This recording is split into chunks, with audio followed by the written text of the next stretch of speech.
This is Constitutional Monday, part of a survival broadcast series. Every weekday, we expose one system that's rigged against you and how to survive it.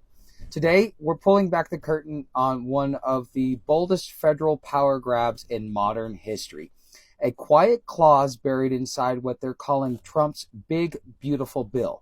At first glance, it sounds patriotic. Protect innovation, keep AI free from red tape. But hidden deep in the fine print is something far more dangerous, which is a 10-year moratorium on AI regulation, not just at the federal level, but across all 50 states. So what does this mean for you? It means no more state privacy protections when it comes to AI, no safety standards, no constitutional oversight, and no way to stop what's coming. Because for the next decade, Congress will be blocked from doing its job. But this isn't just a tech story. This is the final form of a legal trick that started over 150 years ago, when the federal government quietly redefined what it means to be a citizen and who has the final say over your life. So stick around, because today's broadcast, we're going to expose how this AI moratorium bypasses both Congress and the Constitution. We're going to unpack how the 14th Amendment flipped your legal status from sovereign to subject, and we're going to lay out the legal trap they've built to make sure you cannot opt out, even when the system fails you. This Independence Day, we're celebrating a different kind of freedom, and this is a message from our sponsors over at openairproperties.net. And so here's a message that she wanted me to pass on to you, because she's running a special sale for this weekend, for 4th of July. So if you manage to hear this and you decide to reach out to Stephanie at openairproperties.net, let me share the message that she has for you, which is this Independence Day, we're celebrating a different kind of freedom, the kind that you can stand on, build on, and pass on. And as we count down to the 4th of July, we're giving you the power to start now on your terms. When you own land, the possibilities are yours to shape. Quiet mornings on your own off-grid homestead, a family cabin for generations to gather, and a legacy of ownership you never thought possible. It's not just about real estate, it's about real freedom. And this week, we're making freedom more affordable than ever with a pre-holiday special that clears the path. For a limited time, you can lock in your property with just $249. That's zero down payment, which is normally $100, and just the $249 document fee. Then you choose your monthly payment. That's right. As long as you meet the minimum, the payment amount, the minimum payment amount and pace, it is yours to decide, because when it comes to your land, you make the rules. This week's flexible freedom offer is $249 to get you started. No $100 down payment required. Choose your monthly payment, anything above the minimum. And the minimum rates are, if you're in Arizona, is $125 a month. Colorado is $125 a month. And Arkansas is $75 a month. Note there is a taxes and $10 processing fee. These will still apply. So add $11, $12 to that, and that will be where you're at. I know here when I pay my payment to Stephanie, my property tax is about $1 and some change every month. So, but everything else you get to control. So let's start with how this all began. Let's get back into the broadcast and start and talk about how this all began. Okay, not with Silicon Valley and not with the Trump campaign, but with a simple legal sentence in the 14th Amendment that changed who you are in the eyes of the law and opened the door for exactly this kind of unconstitutional overreach. Here's the story they don't want you to know. If you give your favorite king the power to break the law when it suits him, don't be surprised when your enemies use the same power against you. This is Constitutional Monday, and today we're not talking about some distant policy debate. We're talking about a live, real-time maneuver buried deep inside federal legislation that quietly strips you of the last defenses you had, which is your state's right to protect you. So let me start with the hard truth. A lot of people won't hear this message because they've already decided that Trump can do no wrong. But I'm not here to worship politicians. I'm here to defend the Constitution. And I'm here because I've seen what happens when unchecked power becomes normal. So whether you love Trump, hate him, or don't care, what you're about to hear should scare the hell out of you. Right now, inside what's being called Trump's big beautiful bill, a massive federal legislative package dressed up as tax relief and economic recovery, and their clause is has almost no one asking about it or even talking about it. It's not in the headlines. It's not in a campaign ad. It's buried. And it says, for the next 10 years, no state in the country can pass any laws regulating artificial intelligence if they want federal funds. So let me say that again. 10 years of silence. If you're a governor or a state legislature or even a local government trying to protect your citizens from AI abuse, you are banned from doing it. And if you try, you'll lose billions in broadband infrastructure, AI development funding, and federal innovation grants. Does that sound familiar? It's the same extortion tactic the feds used with COVID funds, Common Core, and highway dollars. Only this time, it's not about vaccines or schools. It's about the future of surveillance, digital identity, economic control, and human autonomy. See, this isn't about an innovation. It's not about tech. It's about jurisdiction. And whether you belong to your state or to the federal system that claims to own your future. And to understand how we got here, you have to go all the way back to 1868. When the federal government passed the 14th Amendment, most Americans have no idea what it really did. Before the 14th Amendment, your primary citizenship was with your state.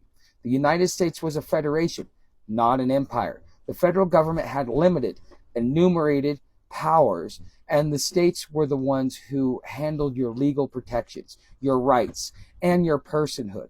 But after the 14th Amendment, you became first and foremost a citizen of the United States, and secondly, a citizen of the state where you live. You flip from sovereign to subject, from state protected to federally owned. The amendment said you were now a person, subject to the jurisdiction thereof, which sounds harmless until you realize what that means. The federal government became your primary legal authority, and that gave them the green light to regulate you, monitor you, and override your state whenever it's necessary. So this is how they're able to circumvent the 9th, 10th, 1st, 4th, 5th, and I think 2nd and 3rd Amendments as well. Okay, is because as a U.S. citizen, you go from having rights to having benefits and privileges. So why does this matter now? Because this new AI moratorium is the direct fruit of that jurisdiction coup. The federal government now says, because we own you, because AI crosses state lines, because you're a federal citizen, we can stop your state from protecting you. They'll tell you it's about innovation. They'll tell you it's about avoiding red tape. But what it's really about is total control over architecture of your digital life, with zero checks and balances and no expiration date. And it's not just federal overreach, it's a coordinated shutdown of state-level defenses, including ones that already exist, such as California's AI privacy laws. Those will be nullified. Tennessee's artist protection bill, that's going to be gone. Local laws against facial recognition, those will be wiped out. Even future laws your state might want to pass will be banned before they're even written. This is not regulation. This is preemptive legal warfare. So let's get real about the legal breakdown here. This moratorium violates the 10th Amendment, which says any power not delegated to the federal government is reserved to the states or to the people. The spending clause, because it blackmails states with federal funding, which the Supreme Court struck down in 2012's NFIB versus Sebelius, this is how they got rid of the individual mandate out of Obamacare. Non-delegation doctrine is another one, because it allows federal agencies to enforce a future ban on oversight with no clear legislative boundaries. And maybe the most chilling of all, it violates the anti-commandeering principle, the idea that the federal government cannot force states to enforce or suppress laws on its behalf. And yet here we are. A single clause buried in a mega bill will effectively shut down all AI accountability in the state level for the next decade. So why should you be worried, no matter who you should support? Because, I understand it if you like Trump, or if you're tired of woke politicians, you want innovation, not bureaucratic nonsense. But this ain't that. This is a political Trojan horse. Using your love of freedom to sneak in 10 years of total AI deregulation. In a world where AI is already scanning your face, writing your news, denying your loans, and profiling your kids. Do you really want that kind of system to grow without a single safety net for an entire decade? Because here's the harsh truth. If you let your favorite guy break the rules, you won't be able to stop the next tyrant who picks up the same playbook. So once this is law, any future administration, Republican or Democrat, can do the same thing. 10-year moratorium on firearm regulation, 10-year ban on state abortion laws, 10-year freeze on parental rights. And you won't have a leg to stand on because you already cheered it when your guy did it. And they're testing these boundaries. They're testing the boundaries of your silence. Are you willing to speak up? They're seeing how much tyranny you're willing to tolerate if it's wrapped in red, white, and blue. They're betting that you'll stay quiet because it's your team making the move. And if they're right, you won't need a digital ID or facial recognition to be controlled. You'll have volunteered for your own submission. Think of the famous YouTube video, The Jones Plantation. If you haven't heard of it, you should probably go look it up. The Jones Plantation is exactly how this is happening here. So let me ask you this. Do you believe in freedom or just freedom when it's convenient? Do you want accountable innovation or a decade of unregulated AI dominance that can be reversed or that cannot be reversed? And are you loyal to a man or to the principles that built this country? Because right now, this 10-year AI moratorium isn't a debate about technology. It's a test of your integrity, your memory, and your willingness to stand up before it's too late. Because I'm not here to impress you. I'm here because I've survived. And if we don't learn to push back on power, no matter who wields it, we won't survive what comes next. So look, it's easy to feel powerless when a machine is this big. It's easy to think, what difference can I make? But that's exactly what they're counting on. Your silence, your hesitation, your doubt. Because if you stay quiet, they win. And if your neighbor stays quiet, they don't even need to lie. They've already got your consent. So let's talk about what you can do right now before this thing locks in for an actual decade. So the first thing you want to do is call your federal representatives today, and don't email them, don't tweet them, actually call them.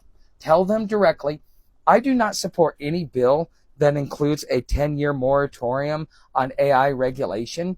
I didn't vote to give Silicon Valley a decade-long free pass. If you back this, I will remember this when it comes time to vote. Even if 1,000 people in every district say those words, this bill dies in community. Get your neighbors to do the same. You know what the politicians fear more than a bad headline? A crowd they cannot ignore. This is the power of your voice. You may not be able to get it through voting, but you can get it in through power of numbers of people speaking out. Because for every person that speaks out, they expect at least 10 people to agree with you, but not be willing to say anything. So talk to your friends, talk at your church, talk to your coworkers. You don't need to explain AI. Just say, Congress is trying to block your state from protecting you from tech abuse for 10 years. Are you okay with that? Most people won't be. Some will be too ignorant to understand what you just said. So help them pick up the phone, help them write the letter, and be the spark. Number 3, start building a privacy-first life. Don't wait for Congress to protect you. Start opting out of the system that sees you as a product. Use privacy-first tools such as self-hosted, encrypted, non-US jurisdiction when possible. Move your communications away from big platforms. Limit your exposure to facial recognition, smart assistants, and behavioral tracking tech. Make privacy normal, not paranoid. Every tool you switch, every platform